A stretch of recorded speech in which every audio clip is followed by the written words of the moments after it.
Imagine walking into a Starbucks, and instead of the usual buzz of voices and baristas calling out drinks, it's just a wall of shelves with mobile orders waiting to be grabbed. That was Starbucks' big experiment for Gen Z, the mobile-only pickup stores. But after 6 years of testing, the coffee giant is pulling the plug. CEO Brian Niccol announced that about 80 to 90 of these locations will either be closed or converted by the end of 2026. The reason? Starbucks says human connection, not just speed, is what keeps people coming back. And for a company that has built much of its identity on being a third place between home and work, this shift marks a pretty big turning point in strategy. The idea behind mobile-only pickup stores was simple: cater to a younger generation that thrives on convenience, efficiency, and digital-first interactions. Gen Z grew up with smartphones and streaming services, so the logic was that they'd embrace a frictionless coffee run. These stores were designed without seating, without the cozy atmosphere, just streamlined counters where baristas focused on fulfilling app-based orders. For a while, especially during the pandemic, this model seemed like the future. Customers could order ahead, grab their drink in seconds, and head right back out the door. But what Starbucks discovered over time was that this stripped-down experience wasn't enough to replace the traditional cafe vibe. Starbucks CEO emphasized that the heart of the brand isn't just coffee, it's the experience of community. For decades, Starbucks marketed itself as a gathering spot where people could study, meet friends, or just spend a quiet moment.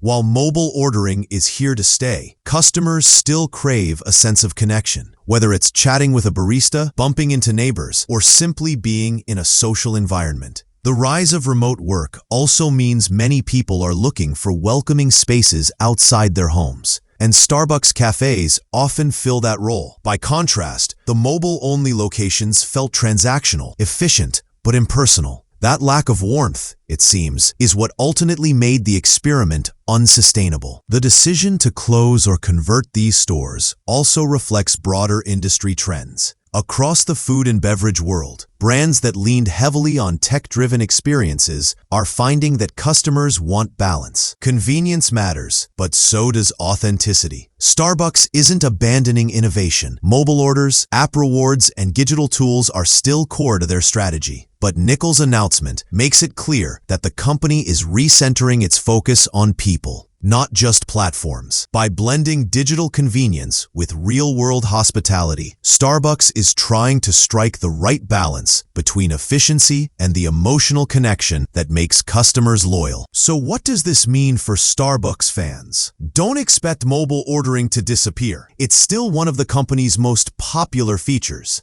But instead of coffee pickup hubs tucked away on city corners, the future looks more like a return to classic cafes where speed meets atmosphere. Starbucks is betting that even in a fast-paced, tech-savvy world, people still want that simple moment of interaction, a smile from a barista, the aroma of fresh coffee, or the comfort of a place that feels familiar. As the company closes this chapter of its Gen Z experiment, one message is clear: coffee tastes better when it comes with a little human connection.